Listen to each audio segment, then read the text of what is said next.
First murder in the Bible. What really happened to Cain and Abel? The mystery behind the first murder. Hey friends, I want to start by asking you a question. What do you think was the very first act of violence in human history?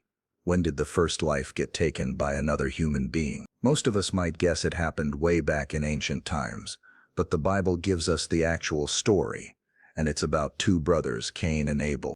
This isn't just a simple story about a family feud. No, this is the very first recorded murder, the first time hatred led to bloodshed, and it all began with jealousy, pride, and a heart that chose darkness over light. It's a story that hits close to home because it reveals something deeply human about all of us. Imagine living in a world that was brand new. The earth fresh, the sky wide and open, and people just beginning to understand what it means to live, work, and relate to God and each other. Cain and Abel were part of that first generation, the sons of Adam and Eve, the very first humans created by God. Their lives were simple but heavy with meaning. And then suddenly, Cain did something no one had ever done before. He killed his brother. You might be wondering why. How could this happen? What made Cain snap and choose violence? And what does this story mean for us now, thousands of years later? Well, that's exactly what we're going to explore today. Because the story of Cain and Abel is not just a tragic tale of jealousy and murder. It's a deep spiritual lesson on the nature of sin, the choices we make, and the grace that God offers even when we fail. I want you to picture this, not as just some ancient myth, but as a living, breathing story that takes into your life because the emotions Cain felt, the struggles he faced, the consequences he dealt with, they all still happen in some form today. Maybe you've experienced jealousy toward a sibling, a coworker, or a friend. Maybe you've wrestled with feelings of rejection or anger that just won't go away. Maybe you've wondered how to deal with conflict in a way that honors God and keeps peace alive. The story of Cain and Abel holds answers for all these questions. It's a cautionary tale about how sin grows from small seeds of anger and jealousy, if left unchecked. It's a reminder of personal responsibility. We are our brothers and sisters' keepers, whether we like it or not. And most importantly, it's a message of hope that no matter how far we fall, God's mercy is still there for us. Now, before we jump into the details, let me tell you a little secret. The story of Cain and Abel is packed with symbolism and meaning that often gets missed in quick readings. It touches on faith, obedience, worship, family dynamics, and even God's justice and mercy. We'll unpack all of this step by step. So if you've ever felt confused by this story, or wondered if it has anything to say to you personally, stick around, because by the end of this you'll see Cain and Abel's story with fresh eyes. You'll understand why this event was a turning point, not just for those two brothers, but for all of humanity. Let's begin by setting the stage. What kind of world were Cain and Abel living in? What did their lives look like before that tragic moment? Understanding their world helps us see the choices they made in a new light. Part 1. The background. Understanding Cain and Abel's world. All right, now that we've set the stage with the powerful question about the very first murder, let's set back for a moment and imagine the world Cain and Abel were born into. To truly understand what happened between these two brothers, we need to see their lives through the lens of their time. A world fresh from creation, without cities, governments, or even much culture as we know it. Picture this: Adam and Eve, the first humans, just created by God and placed in the Garden of Eden, a perfect paradise. But we know from Genesis that paradise didn't last forever. Sin entered the world through their disobedience, and suddenly life was very different. The ground was cursed. Pain entered childbirth, and human relationships became more complicated. Cain and Abel were born into this fallen world. So what did life look like for them? They were the very first generation to be raised outside Eden, a world where the consequences of sin were already at work. Imagine growing up knowing you are part of the very first human family, but also feeling the weight of a broken relationship with God. Cain and Abel weren't just brothers. They were part of humanity's early struggle to live under God's rules and find their place on this earth. Now let's talk about their roles. Cain was a farmer, working the soil. Remember, after the curse on the ground, farming became hard work, full of thorns and thistles. Abel, on the other hand, was a shepherd, caring for animals and tending the flocks. These weren't just jobs. They were deeply tied to their survival and their worship of God. In those days, offering sacrifices to God was one of the central acts of worship. People brought gifts from their work, fruits, grains, animals, as a way of honoring God, thanking Him, and seeking His favor. It was a deeply spiritual act, and this is where things get very interesting. Cain brought an offering from the fruits of his farming, and Abel brought an offering from his flock. But God accepted Abel's offering and rejected Cain's. To understand this, we have to think beyond just the surface.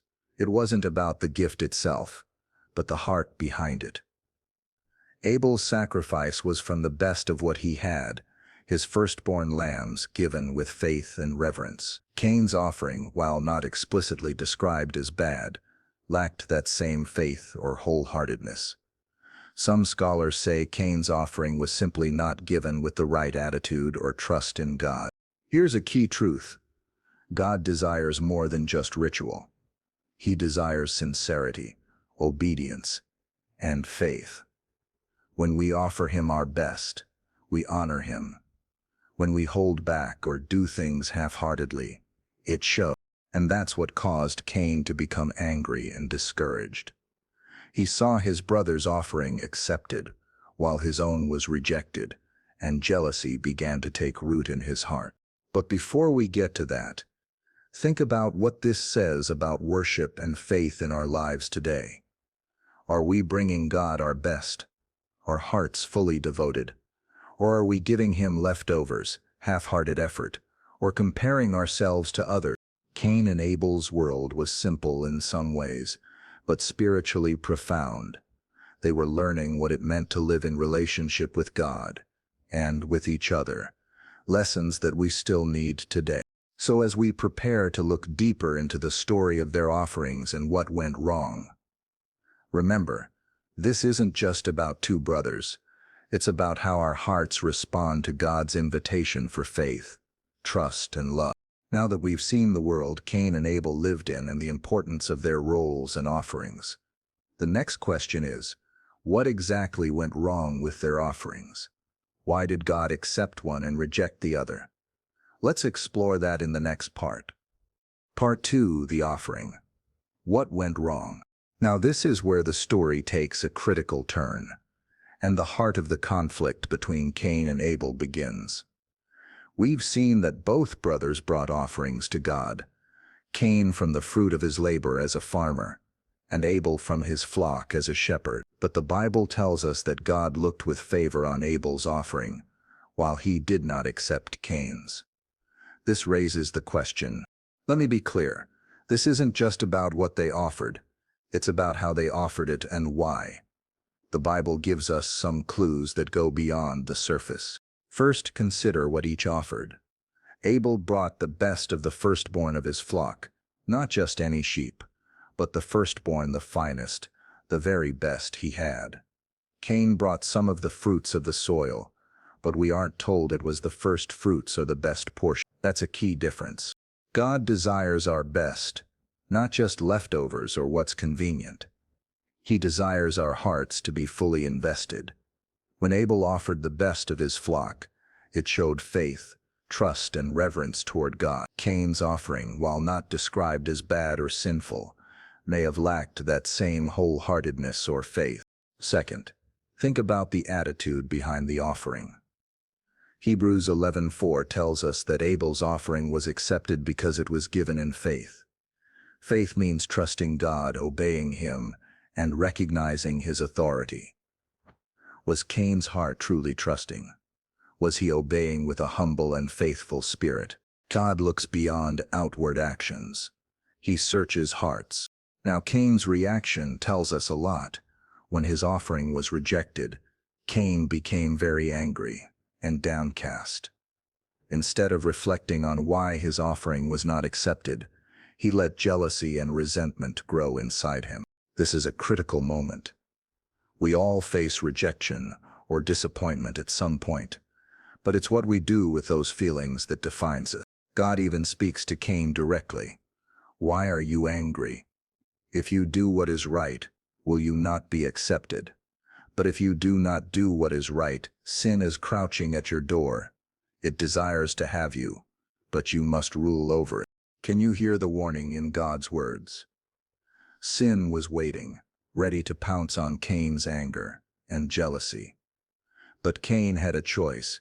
He could master his feelings, take responsibility, and do what was right. Instead, he let sin win. Let's be honest, this is a lesson for all of us. How often do we let jealousy, pride, or anger control us? How often do we blame others instead of looking inward? Cain chose to blame God and his brother instead of examining his own heart. And that choice led him down a dark path. But here's the thing, God did give Cain a chance. The door to repentance was open. God warned him, urged him to make the right decision. God's patience was real, even in the face of Cain's anger. Unfortunately, Cain didn't take that path. But before we get to the tragic moment that followed, let's pause and ask ourselves, when God asks us, but bring our best, are we willing? When he warns us about sin lurking, are we alert? When anger and jealousy rise, do we fight them or feed them? The offering story is more than an ancient event. It's a mirror reflecting our own struggles with faith, obedience, and emotional control. Now that we understand the deep reasons behind God's acceptance of Abel's offering and rejection of Cain's, the stage is set for what happened next, the moment when jealousy turned deadly. Let's move forward and see how this rejection and Cain's choice led to the very first murder in human history. Part 3. The murder. The first sin of violence. Now here's where the story takes its darkest turn. The moment Cain lets jealousy consume him, and the first murder in history is committed. We've seen Cain's offering was rejected. We've heard God's warning. Yet Cain's anger didn't fade. Instead, it grew into something deadly. Imagine the intensity of that moment. The bitterness swelling inside Cain's heart. The pain of rejection turning into rage. His thoughts consumed by envy toward Abel, the brother whose offering God favored. What happens next is tragic. Cain invites Abel out into the field and kills him. Just like that, the first human life is taken by the hand of another. A brother's blood stains the earth. Think about how shocking this is. Up to this point, humanity had never experienced murder. This act breaks the very fabric of relationship, trust, and life itself. When God asks Cain, "Where is your brother Abel?" Cain responds with those infamous words, "Am I my brother's keeper?" Can you feel the weight in that question? It's more than just a deflection or denial. It's a refusal to accept responsibility, a rejection of the fundamental call to care for others. But the truth is, yes, Cain is his brother's keeper. We all are. This moment marks a spiritual and moral crisis. Cain's choice to kill Abel wasn't just a crime against his brother. It was a rebellion against God's order and love, and the consequences are severe. God pronounces a curse on Cain. The ground will no longer yield its strength to him, and he will be a restless wanderer on the earth. His life becomes a symbol of the cost of sin, left unchecked. But here's the remarkable part. Even in judgment, God shows mercy. He places a mark on Cain, protect him from being killed by others. This shows us that God's justice is balanced by his mercy. Even when we mess up badly, his hand of grace is still there. Now, why is this story so powerful for us today? Because the emotions Cain felt, rejection, anger, jealousy, are all too familiar. We all have moments when our pride is wounded, when we feel unfairly treated, or when we struggle with envy. The question is, what do we with those feelings? Cain's story is a warning that if we feed anger and jealousy, They can spiral into destruction, not just of others but of ourselves. But it's also a call to self-awareness. God's question to Cain, "Where is your brother?" is a question God asks each of us. Are we looking out for others? Are we responsible for the well-being of those around us? It's tempting to say, like Cain, "Not my problem." But the truth is, we are called to love, to protect, and to care for each other. So as you reflect on this story, ask yourself, where might anger or jealousy be lurking in your heart? How can you choose to overcome those feelings before they lead to harm? Cain's story reminds us that sin is dangerous, but it doesn't have to define us. We can choose a different path. Next, we'll see how God's judgment unfolds and how even in the face of such a terrible act, God's mercy and protection are extended, showing us the balance of justice and grace. Part 4. God's Judgment and Mercy. So we just witnessed the terrible moment when Cain took Abel's life, an act that forever changed human history. Now what happens next is critical. How does God respond to this first murder? This moment reveals so much about who God is, His justice, His holiness, and His incredible mercy. First, God confronts Cain directly. This is important. God doesn't ignore sin or pretend it didn't happen. Instead, He asks Cain straight up, "Where is your brother Abel?" Now you might think, Cain just killed him. Why ask like he doesn't know? But God's question is not because He's unaware. It's a chance for Cain to admit his guilt, to repent, to take responsibility. It's a moment of grace, a chance to choose the right path. But Cain responds with that chilling line, "Am I my brother's keeper?" With those words, Cain refuses to take responsibility. He hides behind denial and defiance. But God sees it all. He knows Cain's heart. Then comes the judgment. God says Cain is cursed from the ground, and that he will be a restless wanderer on the earth. The very soil that Cain worked so hard will no longer yield its strength for him. His life will be marked by hardship and exile. This is a severe consequence. Cain's actions have real, lasting impact. Sin always does. But here's the twist. Even as God pronounces this curse, He also shows mercy. He places a special mark on Cain, a sign that protects him from being killed by others. God says, if anyone kills Cain, he will suffer vengeance 7 times over. Why does God do this? Because God's justice is never cruel or vengeful. His justice is balanced by mercy. Even when we rebel, even when we sin horribly, God's desire is not to destroy us, but to bring us back. That's why God protects Cain. Yes, Cain committed a terrible crime, but God still values his life. This shows us that no sin is beyond God's reach to redeem. This part of the story is a beautiful, hard truth. God hates sin, but loves sinners. He disciplines, but He does not abandon. Think about that for a moment. How often do we face the consequences of our actions? How often do we experience God's mercy even when we don't deserve it? Cain's story reminds us that God is just. He holds us accountable, but He is also merciful beyond measure. And this balance is at the heart of the Christian message. Justice without mercy is harsh judgment. Mercy without justice can lead to chaos. But God is perfectly just and perfectly merciful. So what does this mean for you and me? It means when we mess up, when we hurt others or ourselves, God's door to repentance is open. He wants us to confess, to turn back, and to walk in His grace. But it also means that our actions have consequences. We can't escape the responsibility for our choices. Cain's life after this judgment wasn't easy.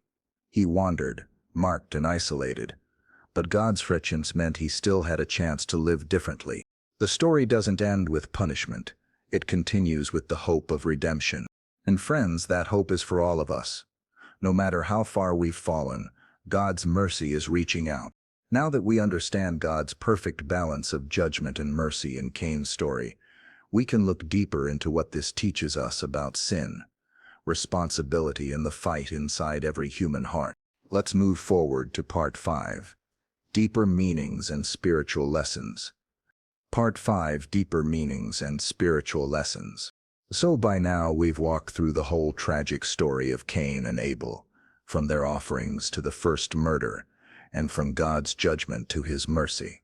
But this story is much more than just a historical account. It's packed with spiritual truths and lessons that cut straight to the heart of who we are and who God calls us to be. Let's break down the deeper meanings and what this story teaches us for our lives today. The reality of sin and temptation. Cain's story shows us something universal. Sin isn't just an abstract concept. It's real, it's personal, and it's dangerous. When God said to Cain, "Sin is crouching at your door. It desires to have you, but you must rule over it," he was warning us all. Sin is like a predator, waiting for the moment we let down our guard. Jealousy, anger, bitterness, they may seem small at first, but left unchecked, they grow and can lead to destruction. Cain's failure wasn't just the act of murder itself, but allowing his sinful feelings to fester until they erupted. This means every day we face choices. Will we control our emotions, or will they control us? Will we turn away from sin, or will we give in? The story warns us to be vigilant, to recognize the warning signs in our hearts, and to choose righteousness. 2. Personal responsibility and accountability. Am I my brother's keeper? Cain's question rings loud because it's so relevant. Yes, you. This is the heart of the story. We are not isolated individuals. Our actions affect others. We are responsible for how we treat those around us. In a world filled with broken relationships, Cain's question challenges us. Will we care for our neighbors, our family, our community? Or will we turn away, indifferent? God calls us to be caretakers of one another, to look out for the well-being of others as much as our own. The battle between good and evil inside us. Cain and Abel's story illustrates the ongoing spiritual battle inside every person. On one side, there is the desire to obey God, to love others, and to do good. On the other, there are sinful desires, pride, jealousy, selfishness, that pull us down. This struggle isn't new. It began at the dawn of humanity. But the good news is that through God's strength, we can choose to overcome sin. The same God who warned Cain can empower you and me to master our impulses and live in love. 4. The power of jealousy, anger, and pride. Why did Cain kill Abel? Because he let jealousy turn into rage, and pride blind him. Jealousy is a powerful emotion that can destroy families, friendships, and even entire communities. It blinds us to our blessings and fuels resentment. Anger, if not controlled, can make us act in ways we'll regret forever. Pride makes us refuse correction and deny our faults. Recognizing these dangers in our own hearts is the first step toward healing. 5. God's call to love and protect one another. Ultimately, Cain and Abel's story is a call to love. God wants us to be protectors of life, builders of peace, and healers of brokenness. When God asks Cain, "Where is your brother?" He's asking us all the same question. How are you caring for those around you? How are you acting as a keeper of your family, your friends, your community? We are called to be people who stop hatred before it starts, who choose forgiveness over vengeance, and who bring light into darkness. So as you reflect on Cain and Abel's story, ask yourself, what sins am I wrestling with inside my own heart? How can I guard against jealousy and anger? In what ways am I my brother's or sister's keeper?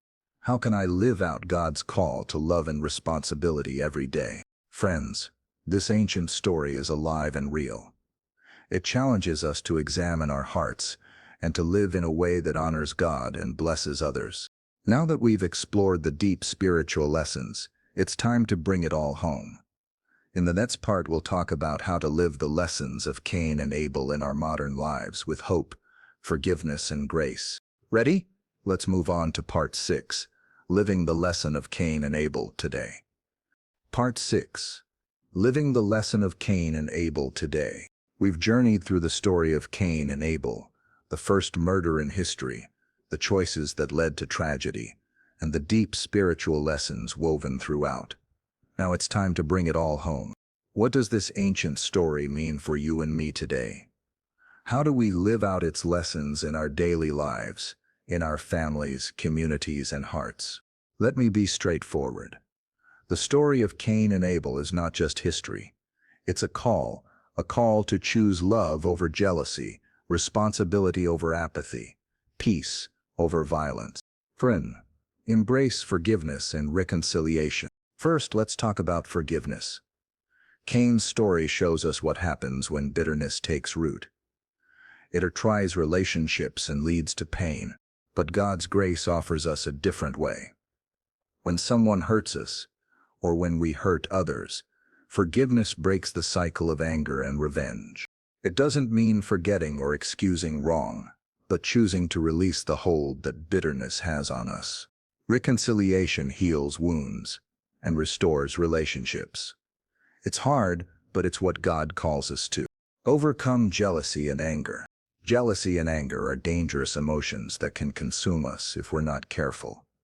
They lie in wait, ready to pull us away from God's love. Ask yourself, what are the areas in my life where jealousy creeps in? Where am I harboring anger or resentment? Bring those feelings to God. Ask Him for strength to overcome, for peace to replace bitterness. Remember God's warning to Cain: you must rule over sin. We have the power, through Christ, to master our emotions and choose love instead. 3. Be your brother's keeper. The heart of the story is personal responsibility. We are our brother's keeper. This means caring for those around us, family, friends, neighbors, even strangers. It means standing against injustice, protecting the vulnerable, and offering kindness when it's needed most. Every day offers opportunities to live this out. Helping a struggling friend, speaking up against bullying, forgiving a hurt, or simply being present for someone in need. Live in God's grace and peace. None of us are perfect. We all struggle with sin and failures, but the beautiful news is that God's grace covers us. Like God protected Cain, God protects and loves us even when we fall. His peace can guard our hearts from fear, guilt, and shame. Walk in that grace. Let it transform your life. 5. Choose life, not destruction. Cain chose destruction. God calls us to choose life, life that is full, abundant, and rooted in love. This means making daily decisions to honor God, to seek peace, and to love others sacrificially. It's not always easy, but it's the path God laid out for us. Friends, the story of Cain and Abel challenges us, warns us, but ultimately offers hope. Hope that no matter what's in our past or in our hearts, God's love can redeem and restore. So today I encourage you to reflect on this story. Ask God to reveal areas in your life where you need healing. Commit to being a keeper of those around you, and walk boldly in the grace and mercy that God offers. Because when we do, we not only honor God but bring light into a world that desperately needs it. Thank you for joining me on this journey through the story of Cain and Abel. If this message touched you, share it with someone who needs to hear it. Let's be the generation that chooses love, forgiveness, and life.